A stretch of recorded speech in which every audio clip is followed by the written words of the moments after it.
A wild Sayori appears. What will you do? I'll see you tomorrow. So clearly embarrassed, Yuri hurries off. Okay, so she decided to run away. Clearly it worked. Sayori waves goodbye after her. Sayori, I thought you didn't want to come over today. Well, I tried staying in my room, but my imagination was being really mean to me. So I had to come here and see it for myself. See what? What are you talking about? You know, how much fun you were having with Yuri, and how close you got to her.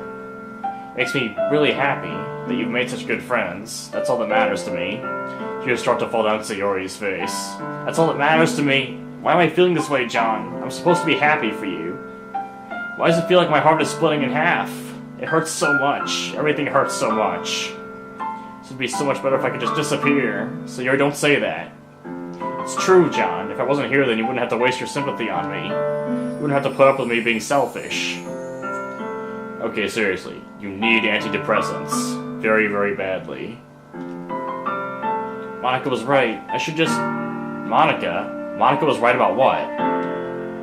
Sayori. What I said before is true. I'm not going to let this continue. Did Monica tell her to kill herself?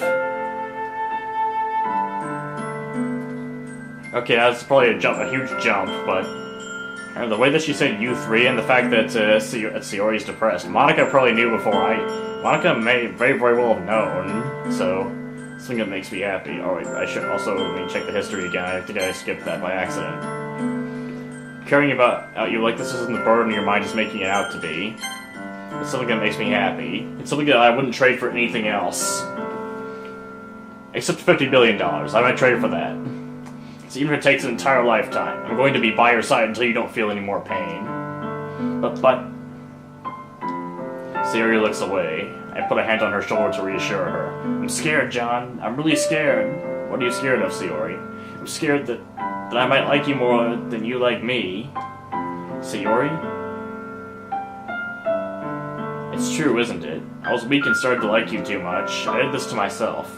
John, I like you so much that I want to die! That's how I feel. Wait, how does that even make sense? And that's enough, Sayori. I don't want you to hurt anymore. I slid my hand down Sayori's arm and squeezed my hand in her own. Squeezed her hand in my own, whoops. Do you remember how I said I always know what's best for you? Do you still believe me? Wordlessly, Sayori nods. If you don't understand all of your own feelings, I know what you need the most right now. That's what I'm going to give to you. Sayori, I love you, or you'll always be my dearest friend. Alright, I will save once again.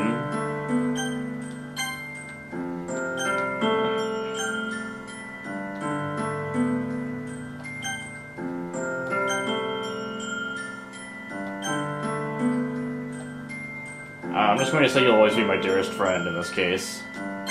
Will it make her more depressed? You'll always be my dearest friend. What you need most is for things to be like they've always been.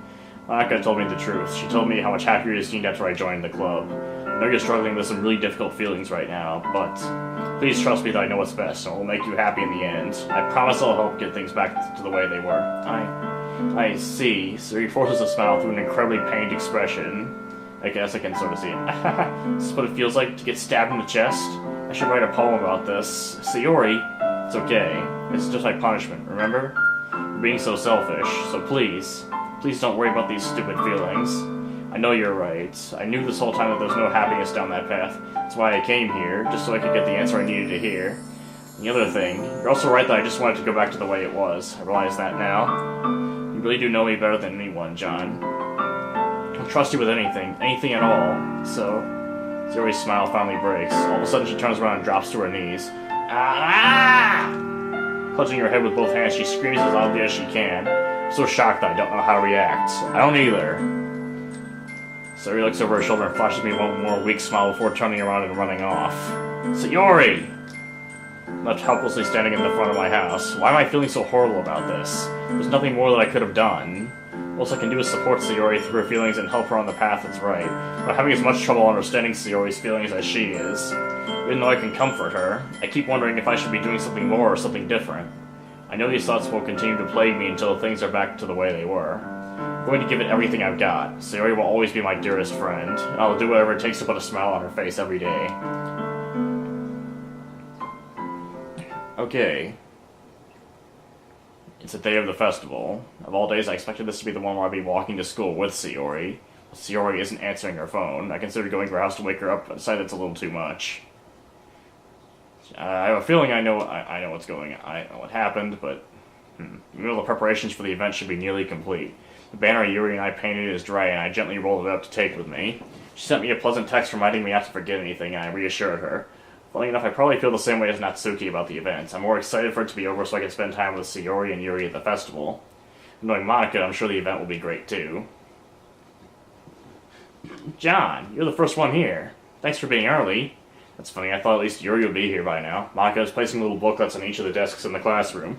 Supposed to be the ones that she prepared that has all the poems we were performing. The end I found a random poem online that I thought Monica would like and submitted it. So that's the one I'll be performing. So what, you just stole it all straight from the internet? I hope you at least gave credit. Surprised you didn't bring Sayori with you. Yeah, she overslept again. That dummy.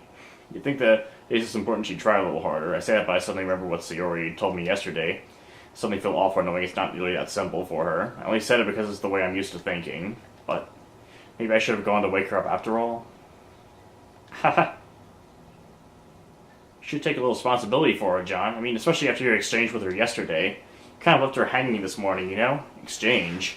Monica, you know about that? How the hell? Of course I do.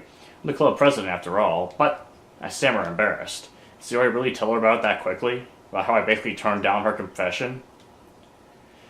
He really seemed like the bad guy here. I wasn't trying to turn down her confession, but it makes me really seem like the bad guy here, but I'm the one who knows what's best for her, right?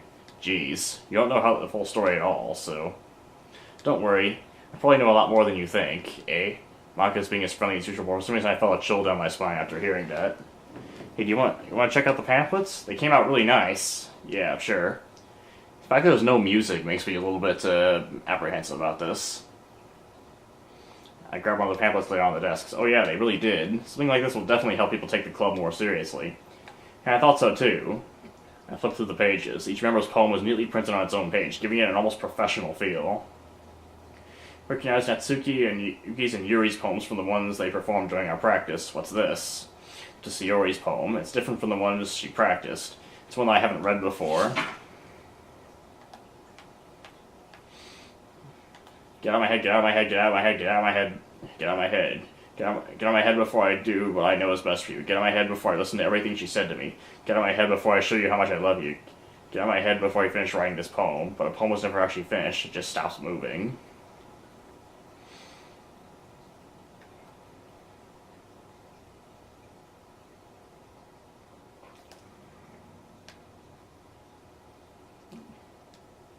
Okay. What is this? Reading the poem, I get a pit in my stomach. John? What's wrong? Nothing. This poem feels completely different from everything else Sayori's written. Either she's going insane, or that's a suicide note. Well, more than that, I changed my mind. I'm going to go get Sayori, so well, alright. Try not to take too long, okay? Quickly leave the classroom. Don't strain yourself. Micah calls that out after me. I quicken my pace. Don't strain yourself, and he runs faster. What was I thinking? I should have tried a little bit harder for Sayori. It's not a big deal to at least wait for her, or help her wake up. Even the simplest gesture of walking her to school makes her really happy.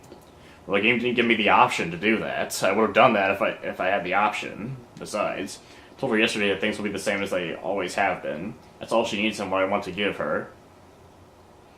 It's Sayori's house and knock on the door. I don't expect an answer since she's not picking up her phone either. But yesterday I opened the door and let myself in.